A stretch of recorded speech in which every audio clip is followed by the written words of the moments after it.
24 प्रतिबिंब जनमानसांचे। अहिल्यानगर शहरात एमडी ड्रग्सचा सुळसुळाट अन आता बिश्नोई कनेक्शन। निंबळक बायपासवर त्या तरुणाला अटक। अहिल्यानगर शहरातील अंमली पदार्थांच्या तस्करीविरोधात एमआयडीसी पोलिसांनी शुक्रवारी 24 जुलै रोजी मोठी कारवाई करत 29.16 ग्रॅम मेफेड्रोन एमडी ड्रग्ससह रवी प्रकाश भेराराम बिश्नोई वय वर्ष 29 मूळ राहणार जालोर राजस्थान सध्या करमाळा सोलापूर याला अटक केली। या कारवाईत 5,83,000 रुपयांचे एमडी स्विफ्ट कार व मोबाईलसह 11,43,000चा मुद्देमाल जप्त करण्यात आला।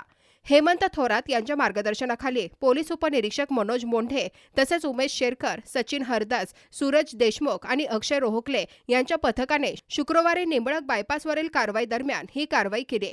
यावेळी दुसऱ्या कारमधून तांबे नावाचा एक संशयित व आणखी एक साथीदार पळून जाण्यात यशस्वी झाले असून त्यांचा शोध सुरू आहे। चौकशीत आरोपीने अहिल्यानगरात विक्रीसाठी एमडी आणल्याची माहिती दिल्याचे पोलिसांनी सांगितले। विशेष म्हणजे काही दिवसांपूर्वीच तोफखाना पोलिसांनी सावेडी परिसरातून 155 ग्रॅम एमडी जप्त केले होते। त्यामुळे अहिल्यानगरात एमडी ड्रग्सच्या पुरवठ्याचे मोठे जाळे कार्यरत असल्याची शक्यता व्यक्त केली जात असून पोलिसांकडून या संपूर्ण रॅकेटचा तपास सुरू आहे। प्रतिनिधी निलेश आगरकर, नगर न्यूज 24, अहिल्यानगर। अहिल्यानगर शहरातील महत्त्वपूर्ण अपडेट जाणून घेण्यासाठी आजच नगर न्यूज 24 या YouTube चॅनलला सबस्क्राईब करा।